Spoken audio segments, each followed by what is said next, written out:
kwa sababu ni mtu ambaye tulikuwa tunashikiana mpaka simu. Password yake, password yangu ya kwake. Hakuonekana na mambo mengi. No.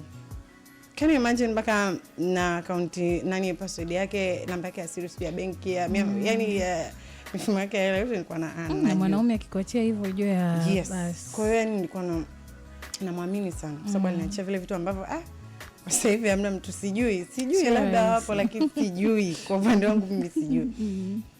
Kwa pesa sana, lakini mwisho wa siku si unajua si binadamu. Mwisho wa siku mtu anachoka, ana give up. Yes, even the last time anaamua kwenda kutafuta sama mahusiano mengine, alinitafuta pia, mimi nikamwambia go ahead. Kwa alikutafuta kwanza kuomba kama anaweza kuendelea. Wow. Nikamwambia go ahead.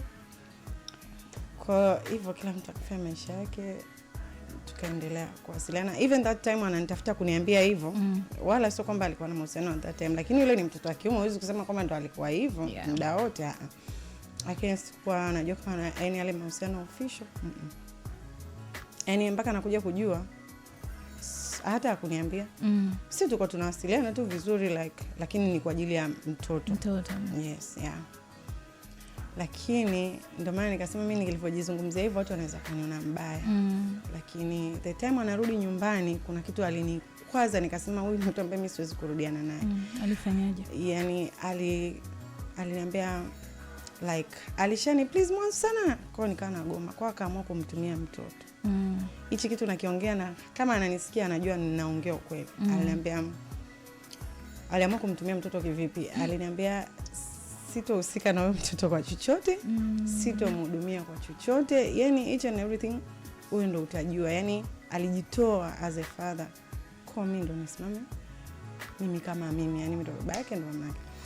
Kwa yani as a woman, hata yeye ni mwanamke mwenzangu, hicho kitu unajua lazima kikukate kwamba umeshindwa kutumia njia za wanaume wako wote kuni convince mimi nirudiane mpaka unajua kumtumia mtoto. Huenda labda alidhani akikutishia hivyo utaogopa, utasema sasa itakuwaje basi pale ndo alipoharibu kabisa.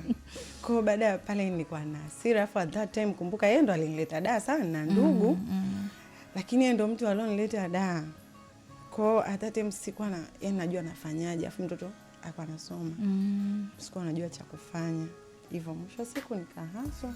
Yani yeye ndo alinitia hasira ya kupambana sasa kwa nguvu mpaka nimefika hapa nilipo sasa hivi. Yani yeye ndo alinipa nguvu ya kupambana, I can say. Kwa before sijui alishakuwa na mahusiano, sijui hajakuwa nayo sijui. Lakini baada ya kuniona hivyo tena akanitafuta. Lazima. Si unajua wanaume walivyo. Mwanaume anataka akikuacha au mkiachana uchakae. Akisha kuona mmeachana, umefanya maisha yako, umeendelea maisha yako, you don't give a fuck, atajua mwenyewe maisha yake lazima akutafute. Kwa alinitafuta baada ya pale. Mimi I was like sitaki kumnyima mwanangu haki ya kuwa na baba yake, kuwa karibu na baba. Yes, kwa sababu alinitafuta na mwambani mwana mtoto, this and this. Mimi I was like okay. Sawa, mimi nilimsikiliza kwa sababu mwisho wa siku mtoto anampenda babake. Yani mpaka hivi tunavyoongea na babake mwenyewe anampenda mtoto wake. Yani hata kama sasa hivi ana maisha yake anampenda sana. Mtoto ana umri gani?